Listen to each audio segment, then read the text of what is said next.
وسلام على عباده الذين اصطفى أما بعد أعوذ بالله من الشيطان الرجيم بسم الله الرحمن الرحيم وإنك لعلى خلق عظيم سبحان ربك رب العزة عما يصفون وسلام على المرسلين والحمد لله رب العالمين اللهم صل على سيدنا محمد وعلى آل سيدنا محمد وبارك وسلم اللهم صل على سيدنا محمد وعلى آل سيدنا محمد وبارك وسلم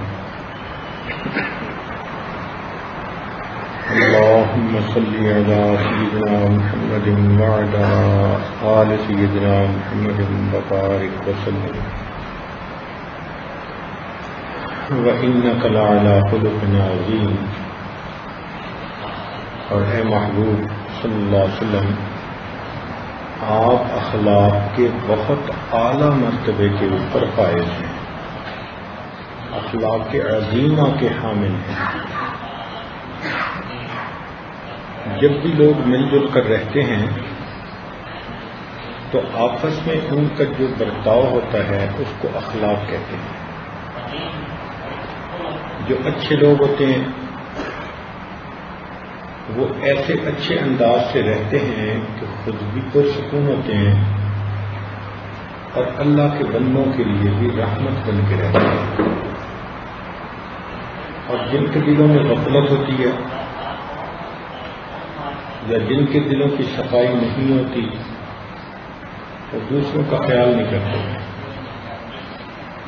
جیسے برتن اکٹھے رکھیں تو کھٹکتے ہیں، ایسے وہ بھی مل جل کر رہیں تو ایک دوسرے کے ساتھ کھٹکتے ہیں. کسی کا دل دکھا دیا، کسی کو پریشانی کا سبب بن گئے، کسی کے حقوق پورے نہ کیے، اس کو ڈس اپوائنٹ کر دیا، تو لوگوں کے لیے پریشانی کا سبب بنتے ہیں. اب ایسی صورتحال میں جب کسی بندے کا دل ٹوٹتا ہے، اس کے اوپر زیادتی ہوتی ہے، ظلم ہوتا ہے، تو اس کا جی چاہتا ہے کہ میں اس کا بدلہ لوں. یہ اللہ تعالیٰ نے انسان کی فطرت بنائی ہے. کمزور بھی ہوگا تو دل میں خواہش ضرور ہوگی کہ میرے ساتھ زیادتی کیوں ہوئی، میرا حق کیوں نہیں مجھے دیا گیا، مجھ پہ ظلم کیوں کیا گیا.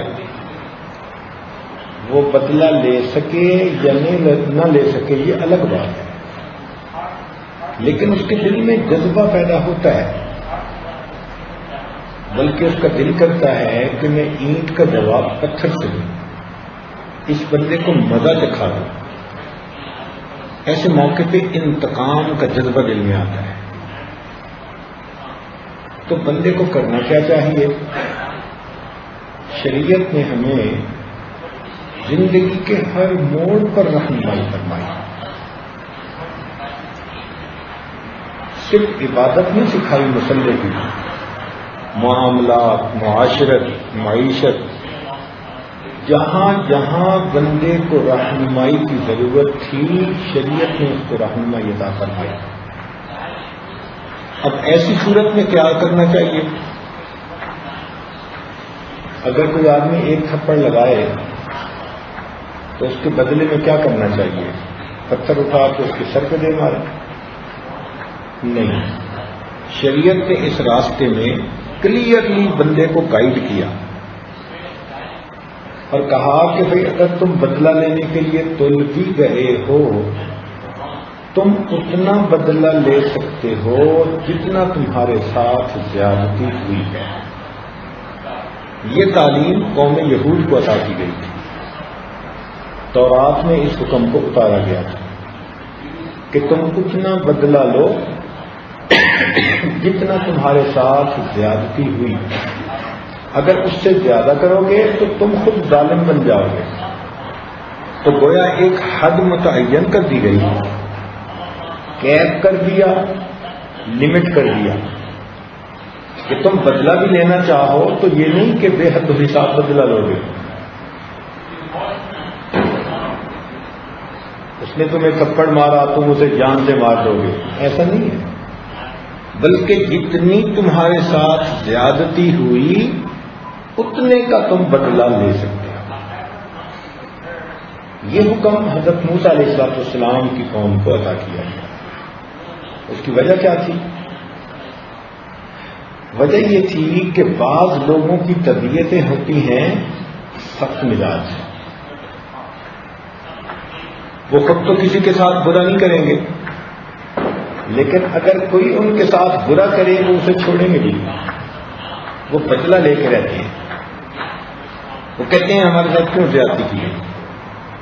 تو اس قوم کا مزاج ایسا ہی تھا، سخت مزاج. حضرت موسیٰ علیہ السلام کی اپنی طبیعت میں بھی جلال تھا. اب جیسی طبیعت تھی امت کے اندر پھر ویسے اثرات منتقل ہوئے. جب کوتور سے واپس آئے اور قوم کو دیکھا کہ انہوں نے بچڑے کی پوجا کرنی شروع کر دی تو اپنے بھائی ہارون علیہ السلام کی داڑھی پکڑ لی اور ناراض ہونے لگے کہ یہ کیا ہے. ان کو کہنا پڑا یبن ام لا تأخذ بلحیتی ولا برأسی. اب قرآن پاک کا حسن دیکھیے کہ یہ نہیں کہا کہ اے میرے بھائی، یبن ام، اے میری ماں کے بیٹے. چونکہ ماں کے لفظ سے وہ جو بھائی کا بھائی پنا تھا وہ رگ پھڑکنی تھی، تو ان کے دل کو موم کرنے کے لیے اے میری ماں کے بیٹے، تاکہ ان کا دل اور متوجہ ہو جائے، نرم ہو جائے. اللہ رب العزت نے ان کو تورات میں پھر یہ حکم عطا فرمایا وَكَتَبْنَا عَلَيْهِمْ فِيهَا أَنَّ النَّفْسَ بِالنَّفْسِ، کہ جان کے بدلے جان، وَالْعَيْنَ بِالْعَيْنِ، آنکھ کے بدلے آنکھ، وَالْأَنْفَ بِالْأَنْفِ،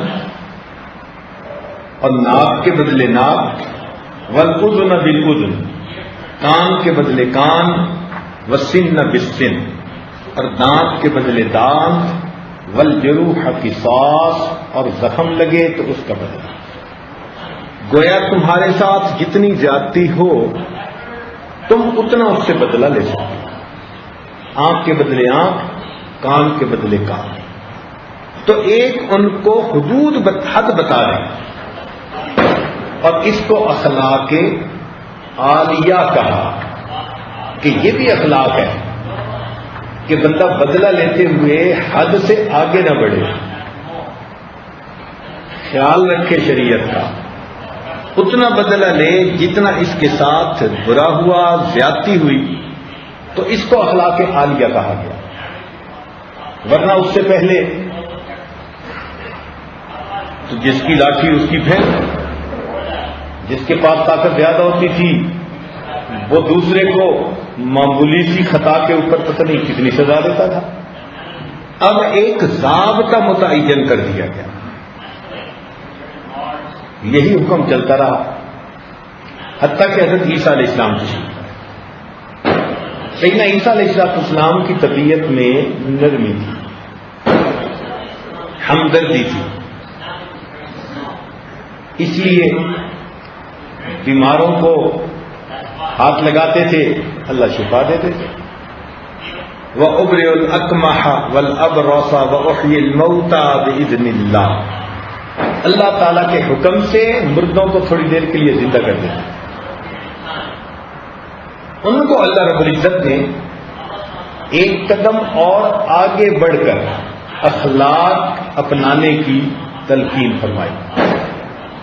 وہ کیا تھے؟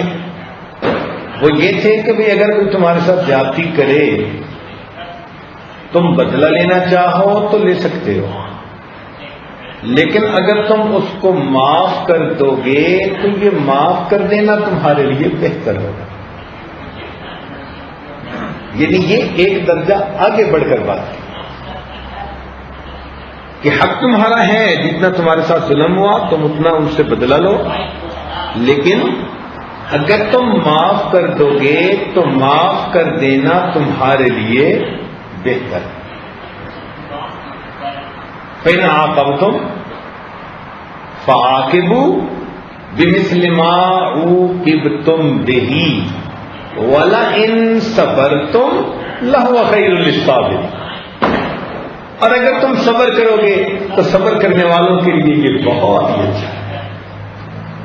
اس کو اخلاق کریمانہ کہا گیا کہ بندہ زیادتی کو اللہ رب العزت کی رضا کے لیے معاف کر دے. نبی علیہ السلام تشریف لائے, اللہ رب العزت نے ان کو اخلاق عظیمہ عطا کیا. وہ اخلاق عظیمہ کیا, اس سے بھی ایک قدم آگے کمال عطا کر دیا. وہ اخلاق عظیمہ کیا کہ اگر کوئی تمہارے ساتھ زیادتی کرے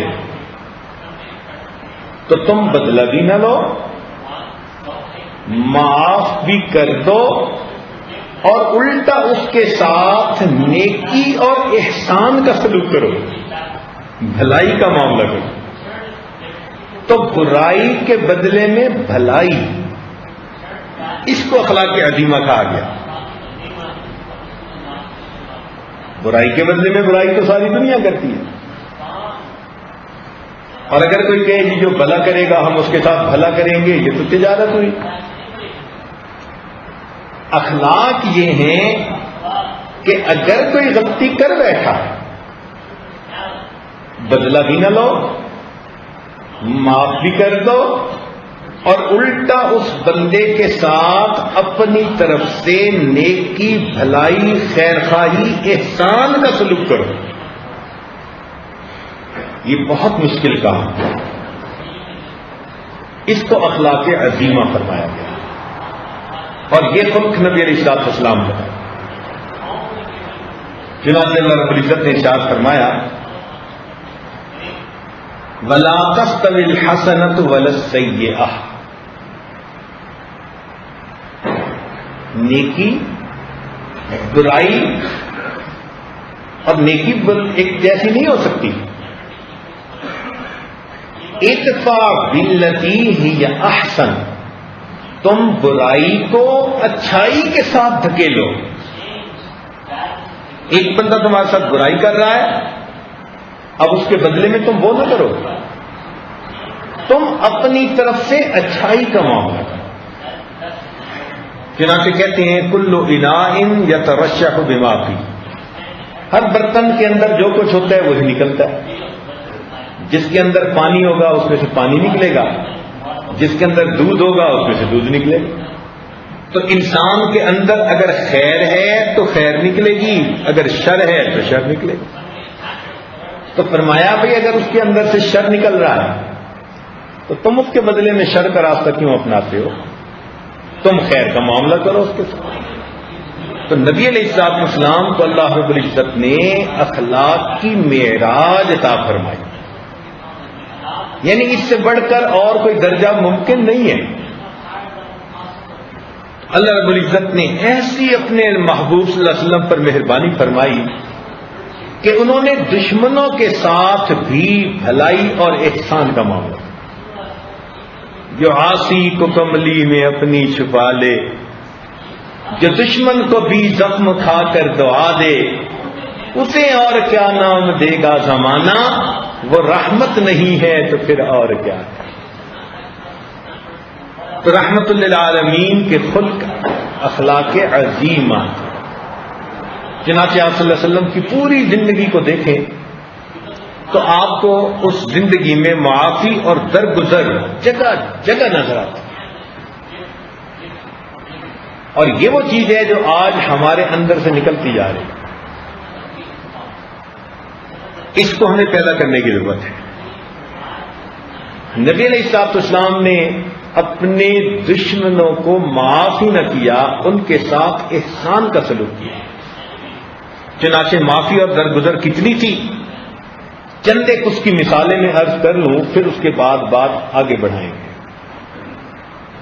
یہ بات ذہن میں رکھیں کہ اپنے اوپر اگر کسی کی زیادتی ہو تو بندہ برداشت کر لیتا ہے, لیکن اولاد کے ساتھ اگر کوئی برا کرے وہ برداشت نہیں ہوتا. اولاد کے ساتھ ایسا تعلق ہوتا ہے، وہ جگر، وہ دل کے ٹکڑا جو ہوتا ہے، قلب کا ثمر جو ہوتا ہے، اس کے ساتھ برا کرے کوئی تو بندہ برداشت نہیں کر سکتا. نبی علیہ الصلوۃ والسلام نے اپنی اولاد کے ساتھ برا سلوک کرنے والوں کے ساتھ بھی احسان کا معاملہ کرنا. چنانچہ نبی علیہ الصلوۃ والسلام کی بڑی صاحبزادی سیدہ زینب رضی اللہ تعالی عنہ، ان کی شادی اپنے خالہ زاد بھائی ابو العاص سے ہوئی تھی. یہ خدیجہ الکبریٰ رضی اللہ تعالی عنہا کے بھانجے تھے اور سیدہ زینب رضی اللہ تعالی عنہا کے فرسٹ کزن بھی تھے. ان سے شادی ہو گئی. میاں بیوی آپس میں بہت محبت پیار کی زندگی گزار رہے. سیدہ زینب رضی اللہ تعالی عنہا نبی علیہ الصلوۃ والسلام کی جگر گوشہ تھیں اور اتنے اچھے اخلاق والی تھیں کہ ان کے خامن ان کے اوپر جان چھڑکتے ہیں. جب نبی علیہ السلام نے نبوت کا اعلان فرمایا تو سیدہ زینب رضی اللہ تعالیٰ عنہ انہوں نے کلمہ پڑھ لیا،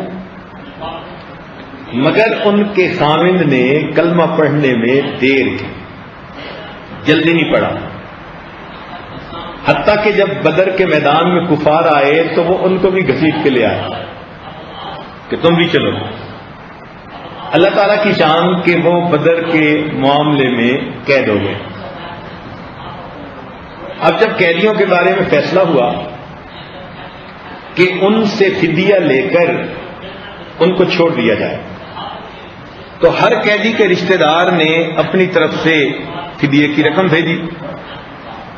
سیدہ زینب رضی اللہ تعالیٰ عنہ مکہ مکرمہ میں تھی. انہوں نے اپنے پاس ایک ہار تھا، وہ ان کو چھڑانے کے لیے بھیجا. وہ ہار جب نبی علیہ الصلوۃ والسلام کے مبارک ہاتھوں میں آیا، آپ صلی اللہ علیہ وسلم کی آنکھوں میں آنسو آ گئے. یہ وہ ہار تھا جو آپ نے اپنی شادی کے وقت، نکاح کے وقت خدیجہ الکبریٰ رضی اللہ تعالی عنہا کو گفٹ دیا تھا. اور سیدہ خدیجہ الکبریٰ رضی اللہ تعالی عنہا نے بڑی بیٹی کی شادی پر اس کو ہدیہ دے دیا تھا.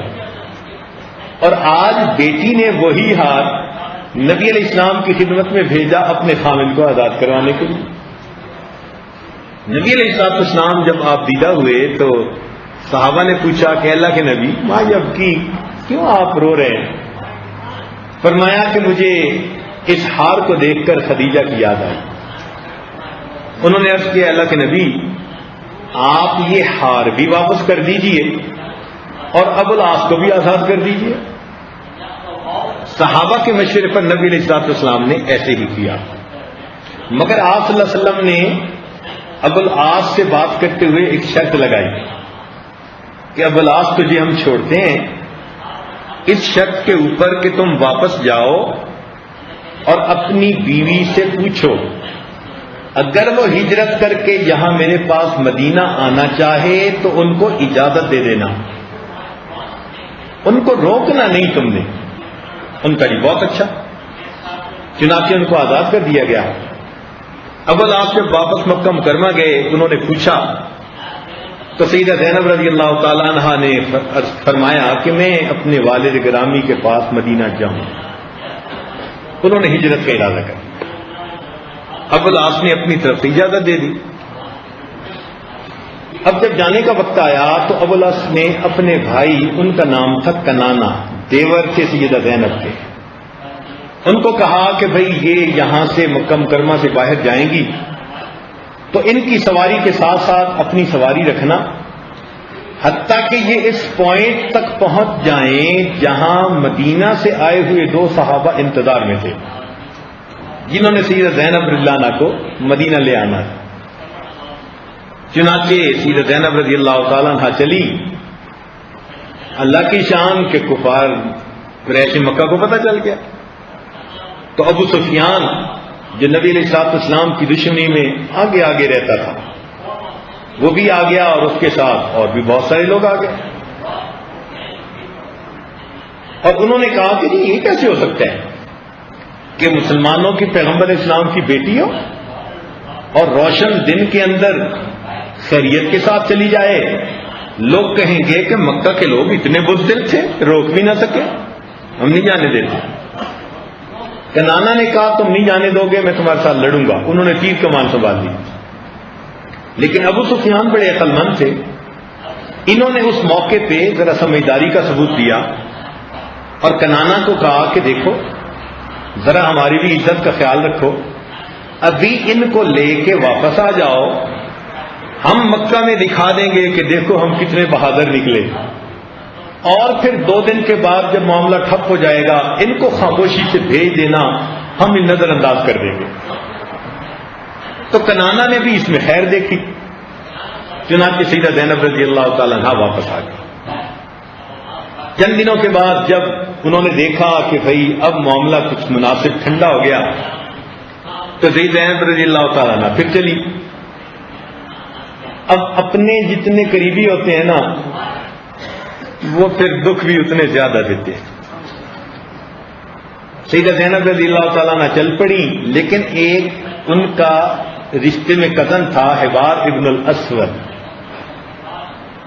اس کو پتہ چل گیا، چنانچہ سیدہ زینب رضی اللہ تعالیٰ عنہ مکہ مکرمہ سے باہر سواری پہ جا رہی تھی، وہ آیا اور اس نے پیچھے سے اچانک ان کی سواری کی ران میں نیزہ پھونکا۔ اب آپ بتائیں کہ اونٹنی فرض کرو چل رہی ہو اور اچانک اس کی ٹانگ پہ حملہ کیا جائے تو وہ تو بدکے گی نا۔ اچانک جو اونٹنی بدکی تو سیدہ زینب رضی اللہ تعالیٰ عنہ اونٹنی کے اوپر سے نیچے چٹان کے اوپر گئی۔ ایک تو ریڑھ کی ہڈی میں چوٹ لگی اور یہ درد ان کو باقی پوری زندگی رہی، اتنی سخت چوٹ تھی۔ اور دوسرا یہ ہوا کہ وہ امید سے تھی تو اوپر سے نیچے گرنے کی وجہ سے حمل بھی ضائع ہو گیا، مسکیریج ہو گئی۔ اب آپ اندازہ لگائیں کہ عورت کے لیے یہ کتنا تکلیف دہ مرحلہ ہوتا ہے، اور انہیں اسی حال میں اپنا سفر کنٹینیو کرنا پڑا۔ تو مکہ مکرمہ سے مدینہ طیبہ کا 400 کلومیٹر کا سفر انہوں نے اس حال میں کیا کہ زخم بھی تھا جو ریڑھ کی ہڈی میں تھا، اور مسکیریج کا جو ہے وہ درد بھی تھا۔ چنانچہ جب مدینہ طیبہ پہنچی تو ان کی حالت بہت ہی کمزور تھی، بقیہ پوری زندگی وہ اسی زخم میں رہی، حتیٰ کہ نبی علیہ الصلوۃ والسلام ان کو دیکھتے اور فرماتے کہ میری اس بیٹی کو دین کی خاطر بہت زیادہ تکلیفیں دی گئی، اور بالآخر اسی تکلیف کے اندر ان کی وفات بھی ہو گئی، اسی زخم کی وجہ سے۔ اب بتائیں کہ جس بندے نے ان کے ساتھ یہ بدتمیزی کی اس کے اوپر کتنا غصہ آیا ہوگا، اس نے کتنا برا کیا، کتنی زیادتی کی۔ اپنی بیٹی کو تکلیف میں دیکھ کے اور اسی تکلیف کی وجہ سے فوت ہوتے دیکھ کے کتنا نبی علیہ الصلوۃ والسلام کو جلال آیا ہوگا۔ اب ایسا بندہ اگر کبھی قابو آئے تو جی چاہتا ہے کہ اس کے ٹکے بوٹی کر دے، مگر اللہ تعالیٰ کی شان دیکھیں کہ جب فتح مکہ ہوا تو نبی علیہ السلام تشریف فرما ہے، حبار ابن الاسود آیا اور اس نے آ کے نبی علیہ الصلوۃ والسلام کے سامنے اونچی آواز سے کلمہ پڑھ دیا۔ نبی علیہ الصلوۃ والسلام نے دیکھا کہ یہ وہی منحوس چہرہ نظر آ رہا ہے، مگر اب اس نے کلمہ پڑھ لیا تو اللہ کے محبوب نے اپنے دل میں جو بھی دکھ تھا اس کو دبا دیا اور اس بندے کے کلمہ پڑھنے کو قبول فرما لیا، معاف کر دیا۔ اللہ اکبر کبیرہ، کتنا بڑا دل اللہ نے اپنے پیارے محبوب صلی اللہ علیہ وسلم کو دیا ہو۔ اللہ اکبر، واقعی صحیح کہتے ہیں to run a big show one should have a big heart. اللہ کے محبوب صلی اللہ علیہ وسلم کو یہی سجتا تھا، یہی زیب دیتا تھا، چنانچہ اللہ کے محبوب صلی اللہ علیہ وسلم نے ان کو معاف فرمایا۔ اگلی بات دیکھیے،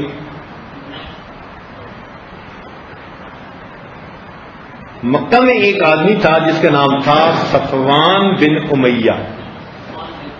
یہ اپنے زمانے کا اسلحہ ڈیلر تھا. جیسے آج کے زمانے میں کچھ دکانیں ہوتی ہیں نا اسلحہ کی، کہ وہاں سے جاؤ اور لائسنس بنوا کے تو وہاں سے گن خریدو، فلاں خریدو. یہ بھی ایسا ہی بندہ تھا. اس کے پاس ہزاروں تیر، نیزے، کمانیں، تلواریں اسپیئر بنی ہوئی تھی.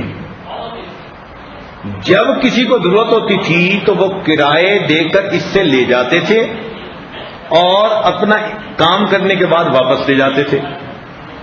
چنانچہ اتنا بڑا اسلحہ ڈیلر تھا کہ جب جنگ حنین ہوئی، غزوہ حنین، تو نبی علیہ الصلوۃ والسلام نے بھی اس سے کئی ہزار تیر اور نیزے ادھار لیے.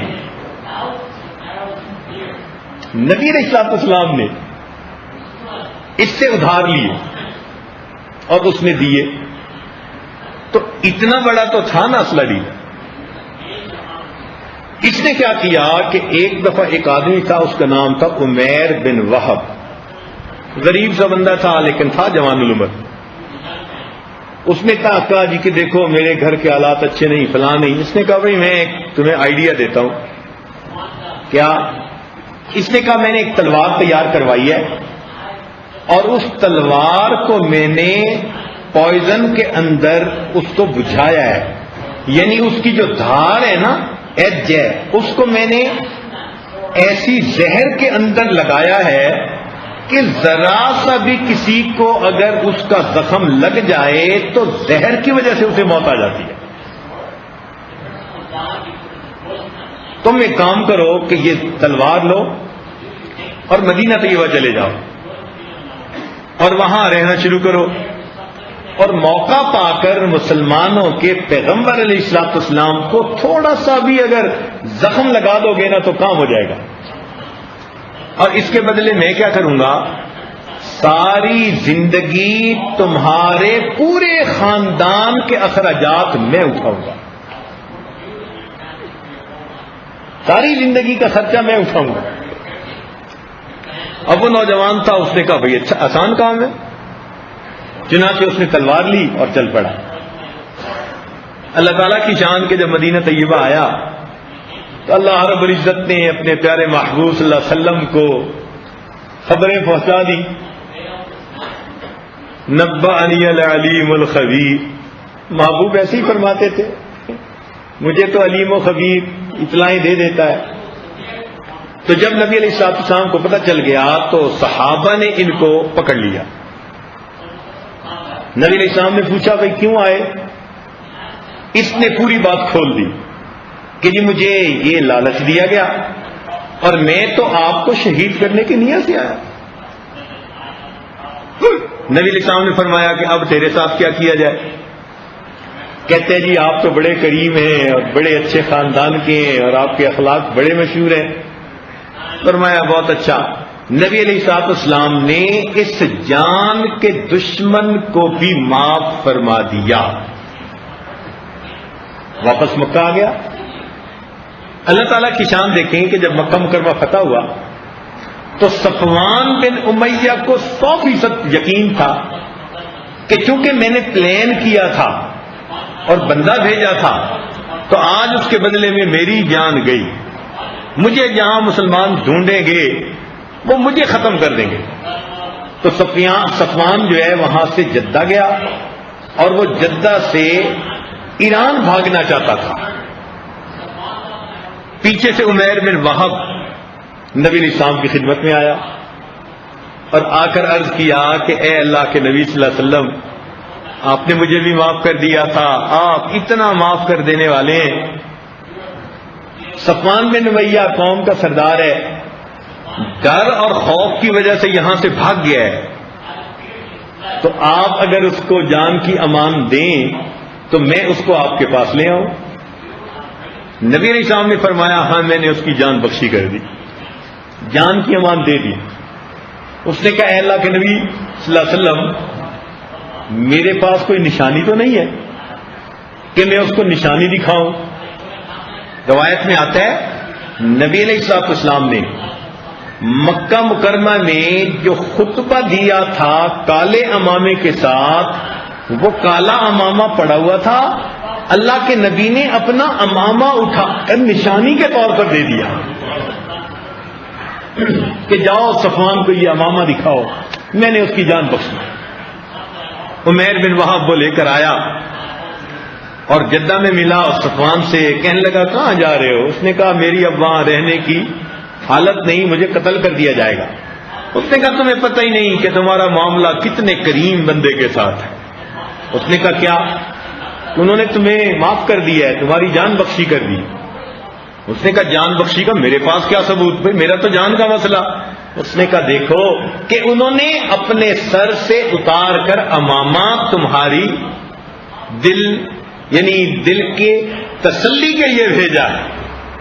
صفوان کو یقین نہیں آتا تھا کہ ایسا بھی دنیا میں ہو سکتا ہے کہ میں نے ان کی جان لینے کے لیے ترکیبیں کی اور وہ میری جان بخشی کے لیے اپنا امامہ بھیج رہے ہیں۔ چنانچہ صفوان آیا، کتابوں میں لکھا ہے نبی علیہ الصلوۃ والسلام کی خدمت میں حاضر ہوا، کہنے لگا میں نے سنا ہے آپ نے مجھے معاف کر دیا، میں نے سنا ہے آپ نے مجھے معاف کر دیا۔ نبی علیہ السلام نے فرمایا ہاں میں نے معاف کر دیا۔ اس نے کہا مگر میں ابھی مسلمان تو نہیں ہونا چاہتا۔ کیوں نہیں ہونا چاہتے؟ مجھے تو بھائی 2 مہینے لگیں گے، میں تو ابھی سوچوں گا۔ نبی علیہ السلام نے فرمایا صفوان میں تمہیں 2 کی بجائے 4 مہینے کی مہلت دیتا ہوں، تم اسلام کے بارے میں سوچ لو۔ 2 مہینے کی بجائے 4 مہینے کی اللہ رب العزت کے محبوب نے مہلت دے دی۔ اور اللہ کی شان دیکھیں کہ 4 مہینے کے اندر اللہ نے اس بندے کے دل کو بدلا اور بالآخر صفوان نے کلمہ پڑھا اور وہ مسلمان ہو گیا۔ ہمارے تو یعنی اختلافات ہوتے ہیں نا چھوٹی سی بات کی وجہ سے، فلاں نے جی ایسی بات کہہ دی تھی، حالانکہ بات کا سر پیر بھی نہیں ہوتا، وہ پوری نقل بھی نہیں ہوتی، اور ان 2 لفظوں کے اوپر ہم آپس میں بول چال چھوڑ دیتے ہیں، دشمنیاں بنا لیتے ہیں، ایسے ہو جاتے ہیں جیسے پتہ نہیں جان کے دشمن بنے ہوئے۔ اللہ کے پیارے محبوب صلی اللہ علیہ وسلم کا آپ حال دیکھیے کہ جو پہلے بندے کو بھیج رہے ہیں نبی علیہ السلام کو شہید کرنے کے لیے، اللہ کے پیارے محبوب صلی اللہ علیہ وسلم ان کو بھی معاف کر دیتے ہیں اور اپنا امامہ ان کو نشانی کے طور پر دے دیتے ہیں۔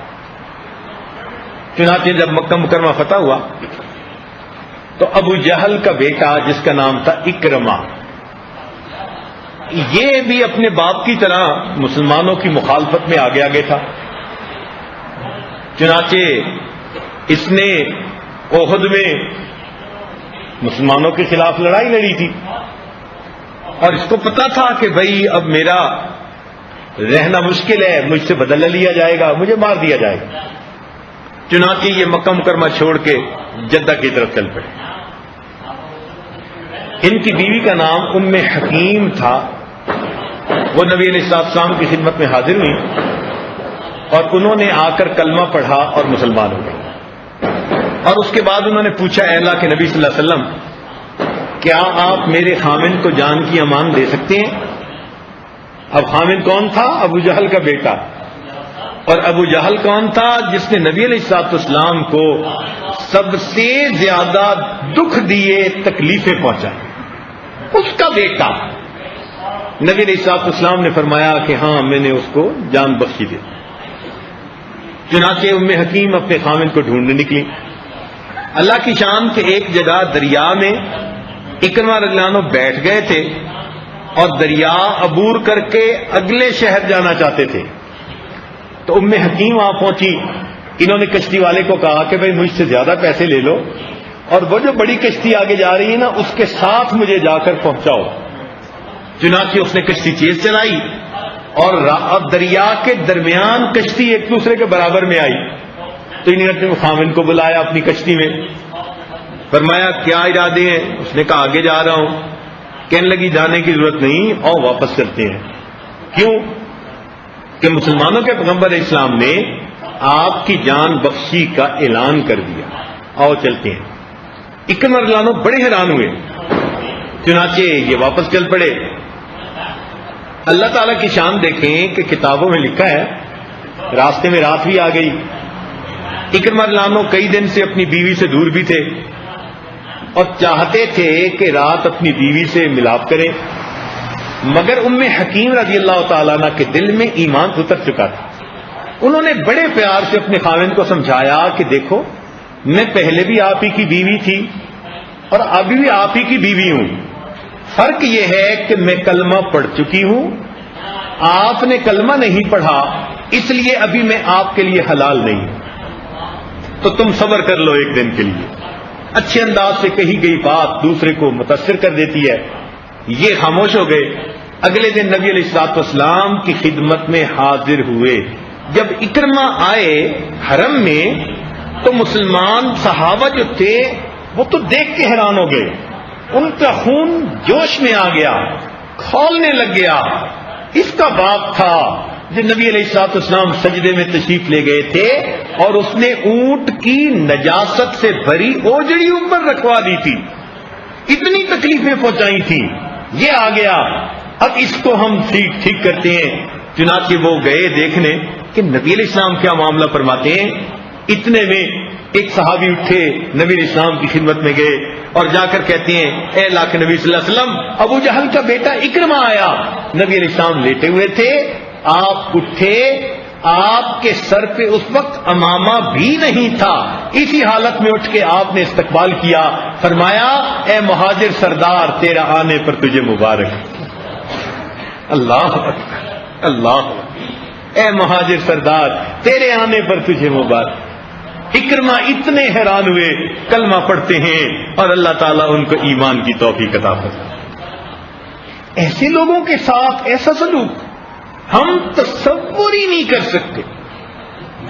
ہماری چھوٹی چھوٹی باتیں ہوتی ہیں، سالوں جھگڑے چلتے ہیں، ایک دوسرے کے گھر جانا بند، ایک دوسرے کی بدخواہی، کوئی بات ہو مخالفت ان کی کر کے دکھانی ہے، ان کی بات کو رد کر کے دکھانے، توڑ کے دکھانے، یہ ہمارے آپس کے معاملات ہوتے ہیں۔ اللہ کے پیارے محبوب صلی اللہ علیہ وسلم کی تعلیمات دیکھو کیا ہیں کہ اللہ کے محبوب صلی اللہ علیہ وسلم نے ان دشمنوں کو بھی معاف کر دیا، یہاں تک کہ طائف میں نبی علیہ الصلوۃ والسلام کے ننہال کے رشتہ دار تھے، یعنی آپ کی والدہ حلیمہ سعدیہ، جنہوں نے آپ کو دودھ پلایا، آپ کی پرورش کی، ان کے بھائیوں کا قبیلہ اس علاقے میں رہتا تھا، تو یہ آپ کے ماموں کا علاقہ کہلاتا تھا۔ چنانچہ حدیث پاک میں آتا ہے کہ نبی علیہ الصلوۃ والسلام جب قریش مکہ کی طرف سے بہت دکھی ہوئے تو آپ نے سوچا کہ چلو میں طائف کی طرف جاتا ہوں، وہ میرے ننہال کی رشتہ داری ہے، ماں کی طرف کی، تو ہو سکتا ہے کہ اس رشتہ داری کا وہ پاس کریں۔ چنانچہ نبی علیہ الصلوۃ والسلام نے طائف کا سفر کیا۔ بعض کتابوں میں لکھا ہوا ہے کہ آپ کے غلام زید رضی اللہ تعالیٰ عنہ بھی ساتھ تھے، اور بعض کتابوں میں ہے کہ نہیں، آپ طائف اکیلے گئے، تو لگتا یوں ہے کہ سفر میں ساتھ تھے، لیکن جب طائف میں بات کرنے کے لیے جانا تھا تو نبی علیہ السلام پھر اکیلے تشریف لے گئے۔ چنانچہ 3 بڑے سردار تھے، ان سے نبی علیہ السلام نے جا کر بات کی، ان کو دین کی طرف بلایا۔ اللہ کی شان کہ ان تینوں نے انکار کر دیا۔ اب جب انکار کر دیا تو اگلی بات اور کیا کہ انہوں نے آگے سے یہ کہا کہ آپ ہمارے شہر میں ٹھہر ہی نہیں سکتے، آپ کو ابھی شہر چھوڑ کے چلے جانے ہیں، اور بچوں کو پیچھے لگا دیا کہ اس بندے کو آپ نے اس شہر بستی میں رہنے نہیں دینا۔ اب عرب کے دستور کے مطابق یہ بات سمجھ میں نہیں آتی کہ وہ اتنے بد اخلاق کیسے بن گئے کہ ایک مہمان کی مہمان نوازی بھی نہ کریں، اس کو کھانا بھی نہ دیں، پینا بھی نہ دیں، ٹھہرنے بھی نہ دیں۔ بھئی بات نہیں مانی یہ تو اور بات ہے، لیکن عرب کی روایت کے مطابق کھانا تو دیتے نا، رشتہ داری تو آخر تھی نا، کچھ بھی نہیں کیا۔ تو یہ ایک سوال طالب علم کے ذہن میں پیدا ہوتا ہے، لیکن پتہ ہے اس کی حقیقت کیا تھی؟ پہلی بات تو یہ ذہن میں آتی ہے کہ اس وقت تک کتنے صحابہ کلمہ پڑھ چکے تھے. تو نبی علیہ الصلوۃ والسلام نے اگر تشریف لانا تھا تو صحابہ کی ایک جماعت لے کر تشریف لاتے تاکہ ساتھ ہوتے. اکیلے کیوں تشریف لائے؟ اکیلے بات کی اور پھر آگے اگر بات کی تو پھر طائف کے لوگوں نے اتنا روڈ بن کر معاملہ کیوں کیا؟ اس میں ایک چھوٹا سا علمی نکتہ ہے، وہ یہ ہے کہ اللہ کے نبی صلی اللہ علیہ وسلم یہ سوچتے تھے کہ مکہ مکرمہ کے میرے ددیال کے رشتہ داروں نے میرے پیغام کو قبول کرنے سے انکار کر دیا. اب اگر میں نے آ کر طائف والوں کو دعوت دی، قبول کر لی، فبہا، اور اگر انہوں نے بھی انکار کر دیا تو پھر مکہ والے مجھے واپس مکے میں داخل نہیں ہونے دیں گے. لہذا نبی علیہ السلام اس کو بہت خاموشی سے کرنا چاہ رہے تھے. چنانچہ جب آپ نے ان کو دین کی دعوت دی، اس کے بعد نبی علیہ السلام نے فرمایا کہ میری اس بات کا مکے والوں کو پتہ نہ چلے. جب آپ نے یہ بات کر دی تو وہ لوگ اس بات سے یہ سمجھے کہ اچھا مکے والوں نے تو بات مانی نہیں اور مکے والوں سے ہماری بڑی دوستی ہے، ہم اس بندے کو اگر یہاں رکھیں گے تو کہیں مکہ والے ہم سے ناراض نہ ہو جائیں. تب انہوں نے کہا کہ اب آپ یہاں رہ بھی نہیں سکتے، آپ کو یہاں سے چلے جانا. لہذا اللہ کے نبی صلی اللہ علیہ وسلم اسی طرح اکیلے وہاں سے چلے. بچے آخر بچے ہوتے ہیں، انہوں نے کنکریاں مارنی شروع کر دی. نبی علیہ السلام پاؤں پہ زخم آتا، خون نکلتا، آپ بیٹھتے تو دو بندے قریب آتے اور آپ کو زبردستی اٹھا دیتے اور پش کرتے کہ یہاں سے چلے جائیں. نبی علیہ السلام کو اتنی تکلیف پہنچی کہ جو الفاظ میں بیان نہیں کی جا سکتی.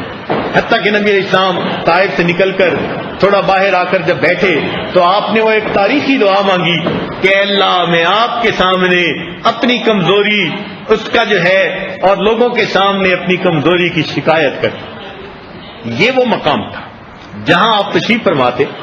سامنے ایک باغ تھا انگوروں کا اور وہ تھا عتبہ اور شیبہ کا. ان کا ایک غلام تھا. انہوں نے جب دیکھا نبی علیہ السلام کو کہ اکیلے ہیں اور گرمی اور دھوپ اور چہرے کے اوپر سفر کے آثار تھے تو وہ بھی دشمن، مگر عربوں میں مہمان نوازی تو تھی نا. انہوں نے اپنے غلام کو اشارہ کیا کہ جاؤ اور انگور کا ایک خوشہ اس مسافر کو دے کے آؤ.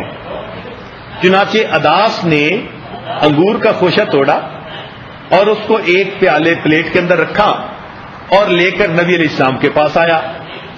جب نبی علیہ السلام کے پاس آیا تو نبی علیہ السلام نے اس سے پوچھا کہ تم کہاں کے ہو؟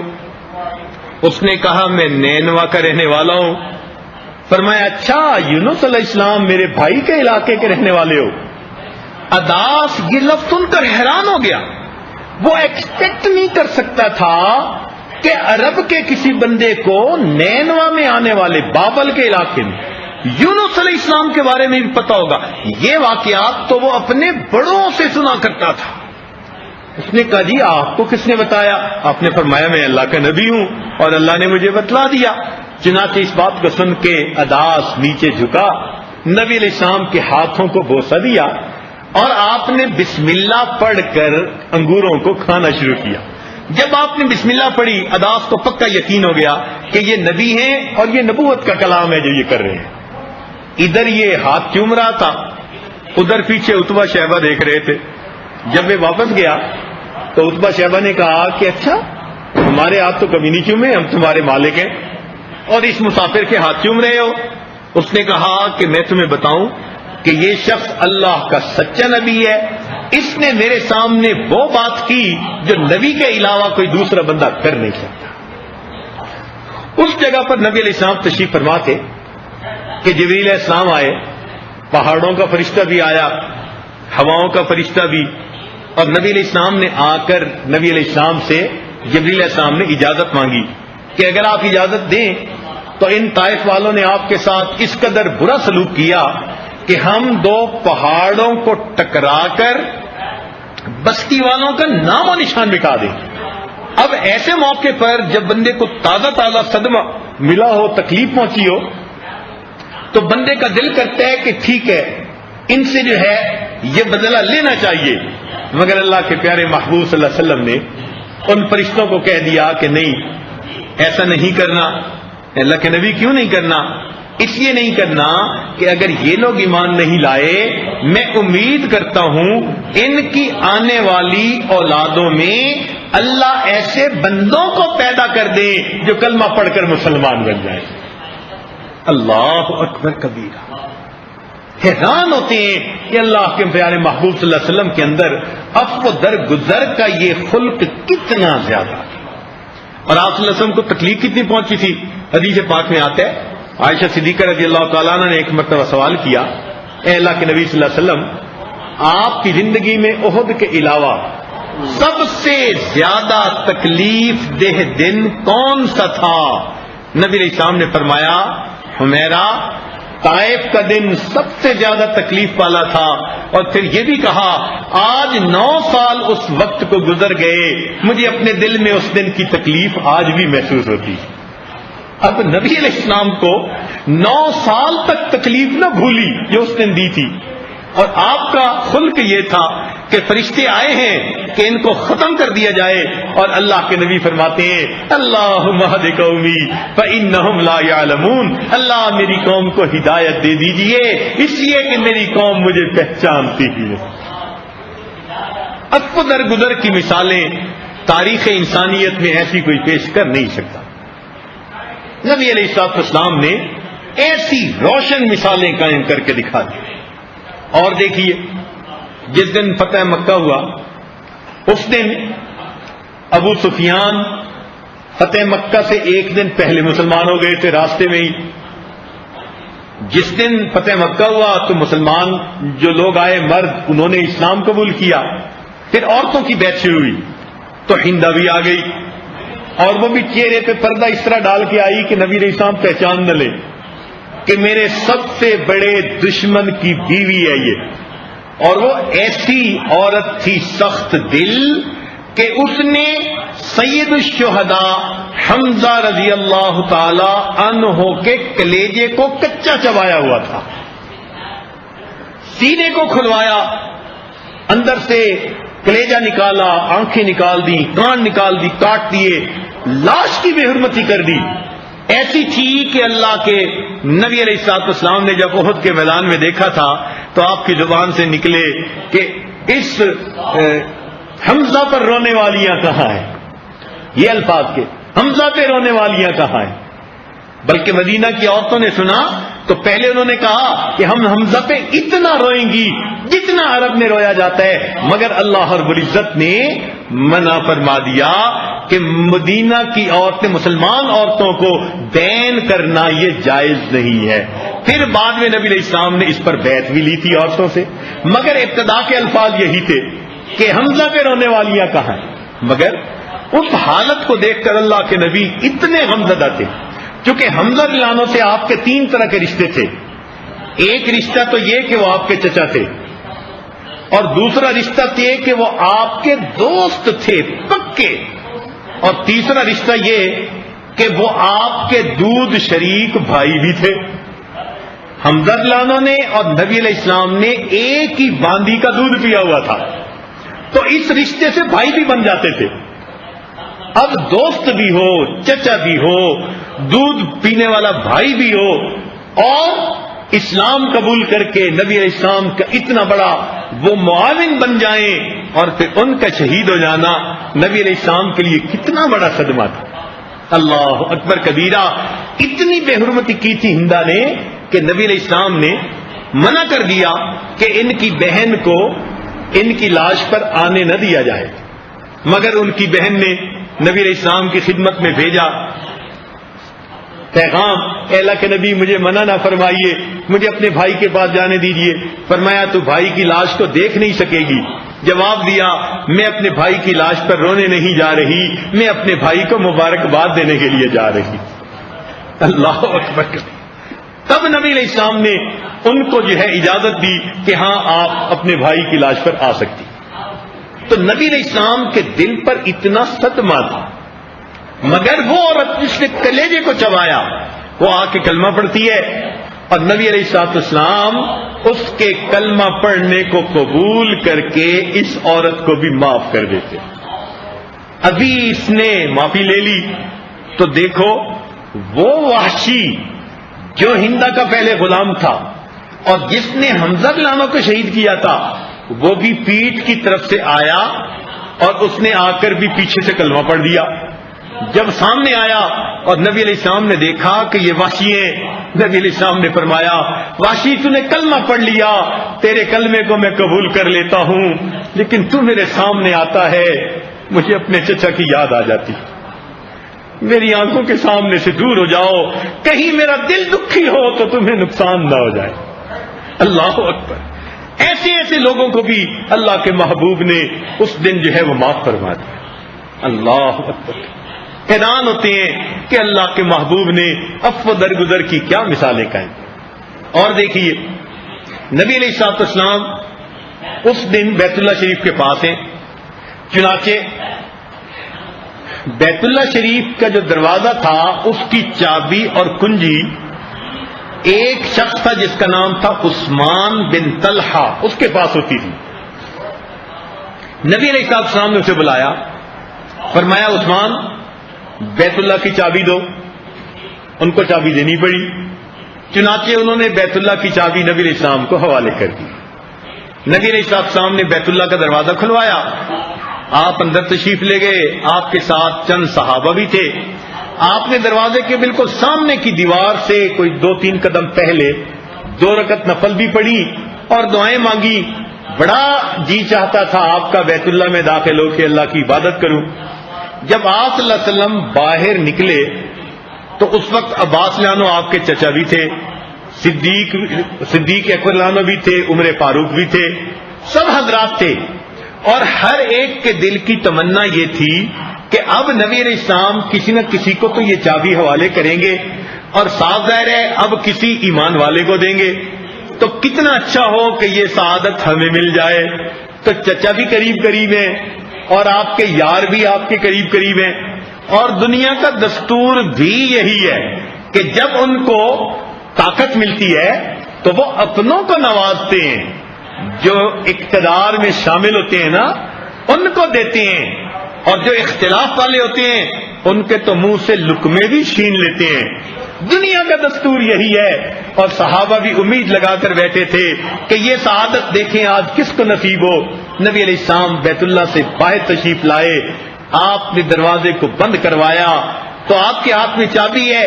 آپ نے عثمان بن طلحہ کو بلایا اور بلا کر فرمایا عثمان اس دن کو یاد کرو جب ہجرت کرنے سے پہلے میں یہاں آیا تھا، تمہارے ہاتھ میں چابی تھی اور میں نے تم سے کہا تھا بھئی دروازہ کھول دو، میں اندر جا کے اپنے رب کی عبادت کرنا چاہتا ہوں، اور عثمان تم نے انکار کر دیا تھا، اور پھر میں نے تمہیں کہا تھا عثمان ایک وقت آئے گا جس کیفیت میں تم کھڑے ہو میں کھڑا ہوں گا، اور جس کیفیت میں آج میں کھڑا ہوں تو کھڑا ہوگا۔ عثمان دیکھو میرے اللہ نے اس وعدے کو پورا کر دیا، آج چابی میرے ہاتھ میں ہے، تیرے ہاتھ خالی ہیں، مگر عثمان میں تیرے ساتھ وہ نہیں کروں گا جو تو نے میرے ساتھ کیا تھا، میں یہ چابی تجھے واپس کرتا ہوں، یہ تیرے ہی خاندان میں قیامت تک جاتی رہے گی۔ اس خلق کو دیکھ کر عثمان روتے ہیں، کلمہ پڑھ کر مسلمان ہو جاتے۔ اللہ رب العزت کے پیارے محبوب صلی اللہ علیہ وسلم نے اب کو درگزر کی حد کر دی، انسان حیران ہو جاتا ہے۔ اور آج ہماری یہ حالت ہے، ہم اپنے گھر میں اپنے بیٹے کو معاف نہیں کرتے، بیٹی کو معاف نہیں کرتے، اپنی بیوی کی کسی غلطی کو معاف نہیں کرتے، بھائی کو معاف نہیں کرتے، بچے ماں باپ کو معاف نہیں کرتے، پڑوسی کو معاف نہیں کرتے، اور یوں کہو تو ہم اونچی آواز سے کلمہ پڑھ کے مسلمانی کا دعویٰ کرنے والے بھی بڑے۔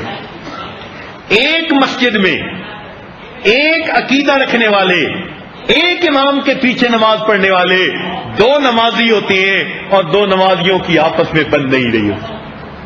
اللہ کے بندو ایک دوسرے کے ساتھ رہنا سیکھو کہ رہا کیسے جاتا ہے۔ چھوٹی چھوٹی بات پہ دوسرے کی غیبتیں کریں گے، اس کے پیچھے پڑ جائیں گے، ایک جنگ شروع کر دیں گے، کولڈ وار شروع کر دیں گے، اس کے بارے میں لوگوں کی ذہن سازی کریں گے اور غیبتیں کر کر کے یوں سمجھیں گے کہ ہم تو بڑا اچھا کام کر رہے ہیں، اپنے اعمال ضائع کر لیں گے۔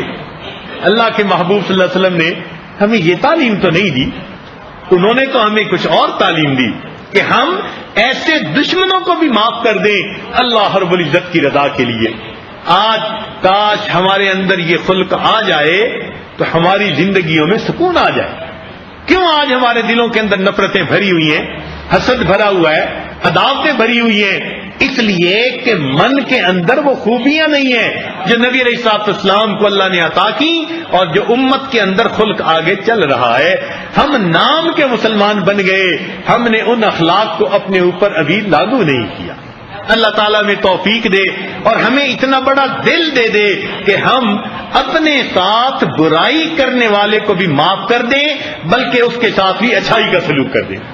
یاد رکھیں، آج دنیا میں میکینیکل کی جتنی مشینیں بنتی ہیں نا، تو ان میں کلیئرنس اور ٹالرنس کا فارمولہ ہوتا ہے کہ شیف اتنی موٹی ہوگی، اس پر بیئرنگ جو چڑھے گا تو وہ اس سے اتنا زیادہ سائز کا ہوگا، اگر وہ اس سے زیادہ سائز کا نہ ہو، پورا پورا سائز ہو، تو وہ شافٹ کے اوپر چڑھ ہی نہیں سکتا، مشین چل ہی نہیں سکتی۔ تو کلیئرنس ٹالرنس کا ہونا لازمی، اس کے بغیر مشین اسمبل نہیں ہو سکتی، مشین چل نہیں سکتی۔ بالکل اسی طرح جہاں انسانوں کی 6 فٹ کی مشین رہتی ہو وہاں بھی کلیئرنس اور ٹالرنس کا ہونا ضروری۔ آج تو خامد بیوی کو سپیئر نہیں کرتا اور بیوی خامد کو سپیئر نہیں کرتی۔ میرے پاس ایک کیس لایا گیا، ایک صاحب نے آ کے کہا جی فلاں لڑکا بیوی کو طلاق دینا چاہتا ہے۔ میں نے اس لڑکے کو بلا کے پوچھا بھائی اللہ کے بندے کیا بات بنی؟ کہنے لگا کیا کہوں، بس جو کہہ دیتا ہوں وہی کر دیتی ہے۔ اب یہ اس بچی کی برائی بن گئی، کہتے ہیں جی بس جو کہتا ہوں وہی کرتی ہے۔ یا اللہ، آپ جو چاہتے ہو الٹ کریں اس کا، کیا چاہتے ہو؟ بس جو کہتا ہوں وہی کرتی ہے۔ اصل میں چھوٹی موٹی کوئی بات ہوگی جس پر وہ طلاق دینے پہ تل گیا، اب وہ جسٹیفائی بھی نہیں کر رہا۔ آپ دیکھیے اتنی معمولی باتوں پر جس کو زندگی کا ساتھی کہا، جس کو اللہ رب العزت نے فرمایا کہ وَعَاشِرُوهُنَّ بِالْمَعْرُوفِ، تم ان کے ساتھ اچھائی کے ساتھ سلیقے کے ساتھ زندگی گزارو۔ ہم اللہ کی سفارش کو بھی ٹھکرا دیتے ہیں اور اپنے گھر کے بڑوں کی نصیحتوں کو بھی ٹھکرا کر ہم کہتے ہیں جی کہ ہمارا تو اس کے ساتھ گزارا ہو ہی نہیں سکتا۔ یہ ہمارے اخلاق ہیں اور آج یہ ہماری مسلمانی بنی ہوئی۔ چھوٹی چھوٹی باتیں ہوتی ہیں، خامد بیوی کی غیبتیں کرتا ہے، بیوی خامد کی غیبتیں کرتی ہے اور ہم سمجھتے ہیں ہم بڑی نیکی کے کام کر رہے ہوتے ہیں۔ یہاں تک ہم نے دیکھا جس امام کے پیچھے نماز پڑھ رہے ہوتے ہیں اسی امام کی مقتدی حضرات غیبتیں کر رہے ہوتے ہیں۔ یا اللہ، ہمیں یہ رہنا کون سکھائے گا؟ ہمیں کون بتائے گا کہ آخر مل جل کر رہنے کے آداب کیا ہیں؟ کچھ تو دل کے اندر حوصلہ ہونا چاہیے کہ ہم دوسرے کی بھی غلطی کو معاف کر دیں۔ اپنا کیا حال ہوتا ہے؟ ہم اگر پہاڑ جتنی بڑی غلطی کر لیں ہم کہتے ہیں سارے ہمیں معاف کر دیں، تو ہم تو سب سے معافی کے لیے طلبگار ہیں، اور دوسروں کی اگر ایک ذرے کے برابر غلطی ہو تو اس کو بھی معاف کرنے کے لیے تیار نہیں ہوتے۔ تو بھائی ہمیں اس بارے میں سوچنا چاہیے اور نبی علیہ الصلوۃ والسلام کے یہ اچھے اخلاق ہمیں اپنانے چاہیے اور ان کے ساتھ زندگی گزارنی چاہیے، تو ہمارے گھروں میں سکون ہوگا۔ ہم اللہ کے لیے بندوں کو معاف کریں گے، اس کے بدلے اللہ تعالی ہمیں معاف فرما دے۔ حدیث پاک ہے ارحموا من فی الارض یرحمک من فی السماء، جو زمین میں ہے تم ان پر رحم کرو گے، آسمان والا تمہارے اوپر رحم فرمائے۔ ہم بھی تو چاہتے ہیں نا کہ ہمارے اوپر رحم ہو۔ یہ ہم نے کبھی کوئی غلطی نہیں کی، ہم نے کبھی غلطی نہیں کی، نہیں۔ کون سا دن ہے غلطی نہیں کی، کون سا وقت ہے غلطی نہیں کی؟ سنیے اللہ رب العزت کو معافی کتنی پسند ہے۔ صدیق اکبر رضی اللہ تعالیٰ عنہ اپنے ایک رشتہ دار کو ماہانہ خرچہ دیتے تھے. جب عائشہ صدیقہ رضی اللہ تعالیٰ عنہ پر منافقین نے بہتان باندھا، اتنا پروپیگنڈا کیا کہ وہ بھی ان باتوں کے اندر آ گئے اور انہوں نے بھی سنی سنائی بات کسی اور کے سامنے نقل کر دی. جب صدیق گلانوں کو پتہ چلا کہ انہوں نے بھی بات آگے نقل کر دی، بڑا دکھ ہوا. یہ تو رشتہ دار تھا اور اس کو مہینے کا خرچہ بھی میں دیتا تھا، انہوں نے ایسا کیا، آج کے بعد خرچہ بالکل نہیں دوں گا. صدیق گلانوں نے ارادہ کر لیا. اللہ کی شان دیکھیے، اللہ رب العزت نے جب عائشہ صدیقہ رضی اللہ تعالیٰ عنہ کی پاک دامنی کے بارے میں آیتیں اتار دی، برات کی آیتیں اتار دی، تو اللہ رب العزت اس وقت صدیق گلانوں کے بارے میں قرآن مجید میں فرماتے ہیں وَلَا يَأْتَلِ أُولُو الْفَضْلِ مِنْكُمْ. سبحان اللہ، جو صاحب فضل ہیں اور صاحب استطاعت ہیں ان کو زیب نہیں دیتا کہ وہ لوگوں کے ساتھ ایسا معاملہ کریں، ان کو چاہیے کہ وہ معاف کر دیں. اور آگے اللہ تعالیٰ کیا فرماتے ہیں اَلَا تُحِبُّونَ أَن يَغْفِرَ اللَّهُ لَكُمْ. کیا تم نہیں چاہتے کہ اس کے بدلے اللہ تمہیں معاف کر دے؟ صدیق اکبر آیت سنتے ہیں، فرماتے ہیں میں نے ان کو معاف کر دیا. جتنا خرچہ دیتے تھے انہوں نے دگنا خرچہ پھر دینا شروع کر دیا. میرے اللہ نے سفارش فرمائی تو اللہ تعالیٰ سفارشیں فرماتا ہے میرے بندوں کو معاف کر دو، محبتوں کی زندگی گزارو. کیا ہم اللہ کے بندوں کو معاف نہیں کر سکتے؟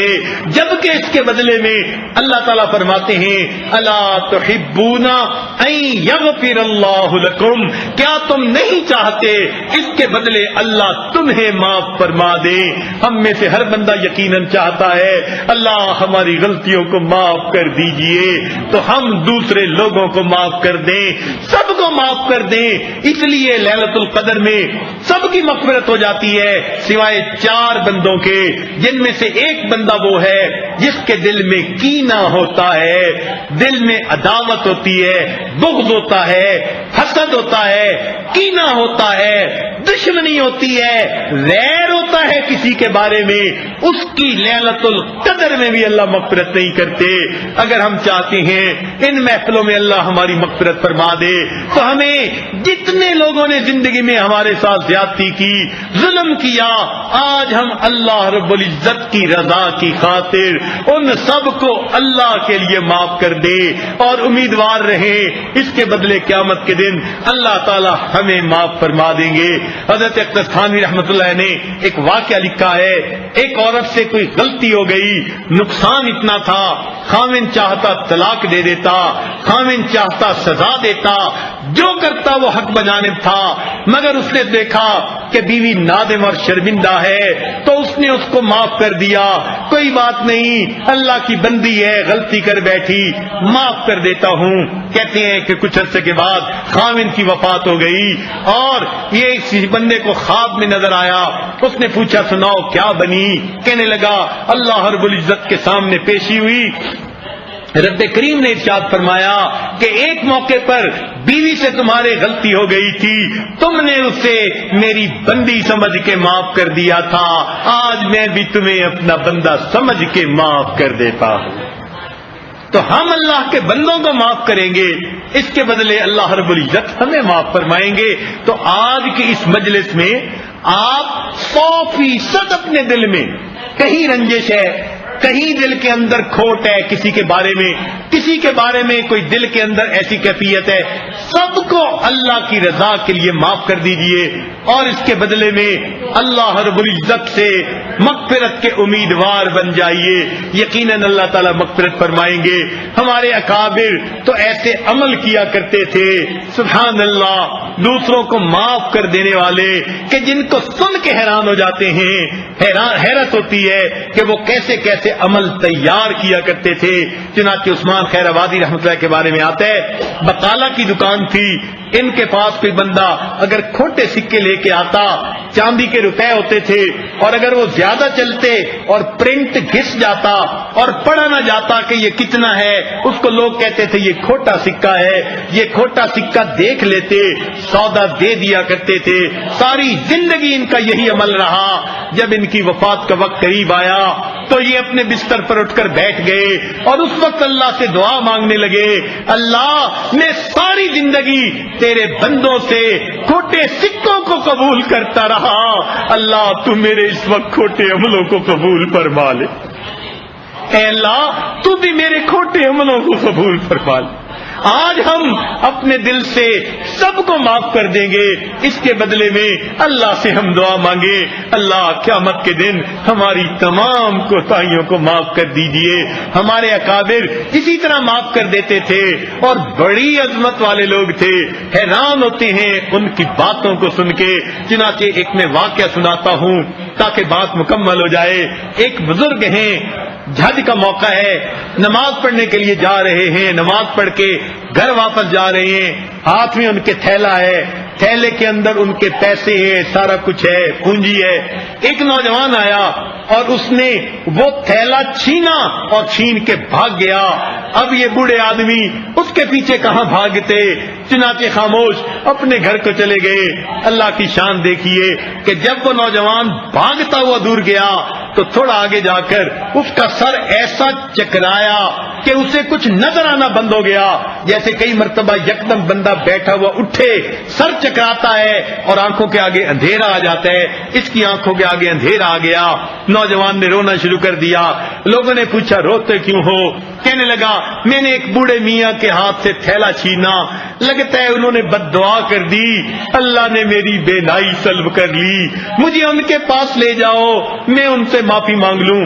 چنانچہ لوگ ان کو لے کر اس جگہ پر آئے، وہاں وہ بوڑھے میاں تھے نہیں۔ قریب حجام سے پوچھا، اس نے بتایا اگلی نماز کے لیے پھر واپس آئیں گے۔ چنانچہ یہ انتظار میں بیٹھ گئے۔ جب وہ بڑے میاں اگلی نماز کے لیے وہاں سے گزرنے لگے، نوجوان کو بتایا گیا، نوجوان اٹھا، قدموں پر گر گیا، معافی مانگنے لگا، مجھے معاف کر دیجئے، آپ کی بد دعا سے میری بینائی چلی گئی۔ ان بزرگوں نے کہا کہ بھئی میں نے تو اسی وقت معاف کر دیا تھا، یہ کہتے ہیں معاف کیجئے، وہ کہتے ہیں معاف کر دیا تھا، ادھر سے اصرار ہے معاف کیجئے، وہ کہتے ہیں میں نے معاف کر دیا تھا۔ ایک بندے نے پوچھا ان بزرگوں سے کہ آپ نے کیسے معاف کیا؟ یہ آپ کی ساری پونجی لے کے بھاگا، آپ کہتے ہیں میں نے معاف کر دیا۔ تو بزرگ کہنے لگے کہ مجھے ایک خیال آ گیا تھا، جس خیال کی وجہ سے میں نے معاف کر دیا۔ پوچھا کیا خیال آیا؟ کہنے لگے کہ میں نے علماء سے ایک مسئلہ سنا ہوا ہے کہ نبی علیہ السلام نے ارشاد فرمایا قیامت کے دن میری امت کا اعمال حساب کے لیے پیش ہوں گے، جب تک حساب کتاب آخری امتی کا مکمل نہیں ہو جائے گا میں اس وقت تک جنت میں نہیں جاؤں گا۔ تو میرے دل میں خیال آیا یہ بندہ میرا تھیلا لے کر بھاگ گیا، اگر میں نے اسے معاف نہ کیا قیامت کے دن مقدمہ پیش ہوگا، اور جتنی دیر مقدمے کے فیصلے میں لگے گی اتنی دیر میری وجہ سے میرے آقا کو جنت سے جانے میں انتظار کرنا پڑے گا۔ میں نے معاف کر دیا، نہ مقدمہ پیش ہو نہ میری وجہ سے میرے محبوب صلی اللہ علیہ وسلم کو جنت میں جانے میں دیر لگے، میں نے معاف کر دیا تھا۔ کاش اگر ہمارے دل میں یہ بات بیٹھ جائے تو ہم تو ہر غلطی کو معاف کرنے کے لیے تیار ہو جائے۔ اللہ تعالی ہمیں بھی یہ حوصلہ عطا فرمائے، دل عطا فرمائے کہ ہم اپنی غلطیوں کی اللہ سے معافی مانگیں، اور جنہوں نے ہمارے ساتھ کوئی زیادتی کی کسی بھی موقع پر زبان سے کی عمل سے کی، اللہ تعالیٰ کی رضا کے لیے ہم آج کی اس محفل میں ان کو معاف کر دیں، ہم ایک دوسرے کو معاف کریں گے، اللہ کی رحمت ہوگی۔ مجھے یقین ہے اللہ تعالیٰ اس محفل میں شریک جتنے لوگ ہیں اللہ سب کی غلطیوں کو معاف فرمائیں گے۔ آواز جہاں تک جا رہی ہے اگر وہ لوگ بھی اس عمل میں آج شریک ہو جائیں، رمضان کی 2 راتیں اور رہ گئیں، اب دیکھ لیجئے کہ ہم کتنا اور مہلت ہے مانگنے کے لیے۔ مجھے تو یوں لگتا ہے جیسے مچھلی پکڑتا ہے کوئی بندہ دریا کے کنارے پر اور دیکھتے دیکھتے مچھلی ہاتھ سے نکل جاتی ہے، رمضان بالکل ایسا ہی تھا، آیا تھا، بڑی امیدیں تھیں، پورا مہینہ ہے، ہم بڑی عبادت کریں گے، بڑے زور لگائیں گے، اب پیچھے مڑ کے دیکھتے ہیں یا اللہ یہ رمضان کا مہینہ کیسے گزر گیا، ہم تو کر بھی کچھ نہ سکے، آگے دیکھتے ہیں تو 2 دن باقی نظر آتے ہیں۔ میرے مولا اب ان 2 دنوں میں ہم آپ سے معافی مانگتے ہیں، آپ مہربانی فرمائیے، ہمیں محروم نہ کیجیے گا۔ ان محفلوں میں بھی آ کر اگر ہم بخشش کے بغیر گھر واپس چلے گئے تو پھر ہماری بخشش کہاں ہوگی؟ اس لیے میرے مولا ہمارے لیے تو زندگی موت کے مسئلے کی مانند ہے۔ آپ کے محبوب صلی اللہ علیہ وسلم نے مہر لگائی ہوئی ہے کہ جس نے کہ برباد ہو جائے وہ شخص جس نے رمضان کا مہینہ پایا اور اپنی مغفرت نہ کروائی۔ اللہ آپ کے محبوب نے آمین کہی ہوئی ہے، کہیں اس آمین میں ہم بھی داخل نہ ہو جائے، اس لیے معافیاں مانگتے ہیں۔ اللہ آج کی رات ہمیں معاف فرما دیجئے اور بخشایا اللہ ہمیں آج کی محفل سے اٹھا دیجئے۔ آپ کے ایک اشارے کی بات ہے اور ہماری زندگی کا معاملہ ہے۔ رب کریم ہم پر احسان فرمائیے، ہمیں معاف فرما دیجئے۔ اللہم انک عفو تحب العفو فاعف عنا وآخر دعوانا ان الحمد للہ رب العالمین۔ تھوڑی دیر کے لیے مراقب ہو جائیے۔